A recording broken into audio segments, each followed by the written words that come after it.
Joining us here on NDTV right now is NDTV's Indian of the Year in the sphere of business, Anand Mahindra. Many thanks, Anand. Great, as always, to speak to you. And tonight it's special. It's a pleasure to be here.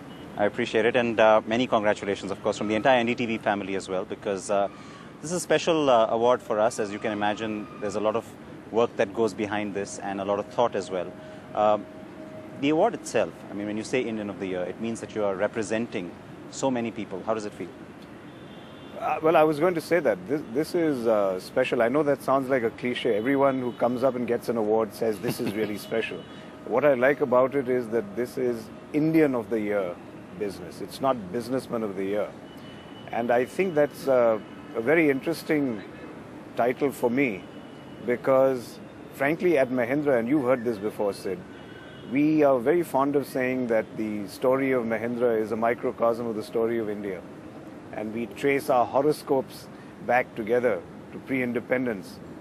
We were Mahindra and Muhammad in 1945. We were partitioned in 1947. And so on. And we followed the trajectory of India. So in a strange sense, it's wonderfully apt for our company, because after all, this award is to the company, that it's wonderfully apt to say Indian of the Year business. I think that's why it's special. And with that sort of, backdrop, as you have now sort of put it to us, the last 60 odd years, I mean, really, when you look at a company like Mahindra, it's no longer just an Indian company. It's a global company in many ways. I mean, that means more than just one particular business area or one particular aspect.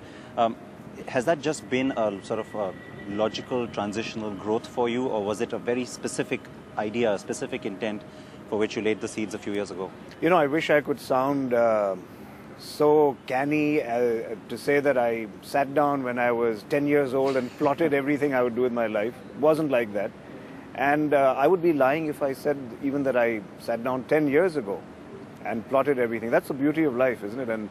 And that's the wonder of India and its economy, that it's unpredictable. Its growth has been much higher than expected.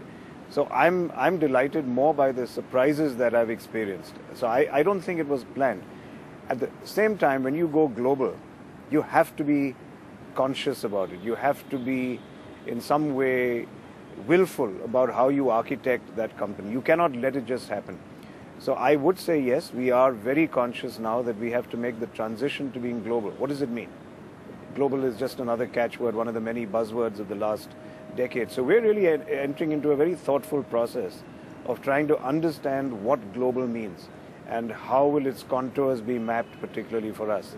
So watch this space. It's a continuing space. I'll keep you posted on how we're doing.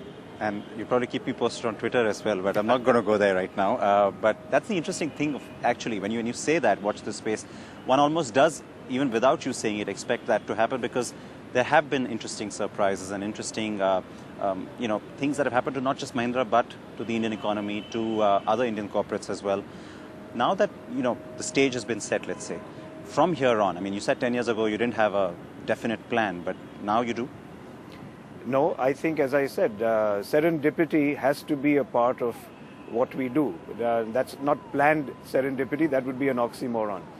But what I focus on personally, given the structure of our group, which, as you know, I say ad nauseum, is a federation, which is led by independent presidents and where there are independent companies with independent boards. So there's only so much I can do formally to decide the roadmap. That is the privilege of a publicly listed board to do.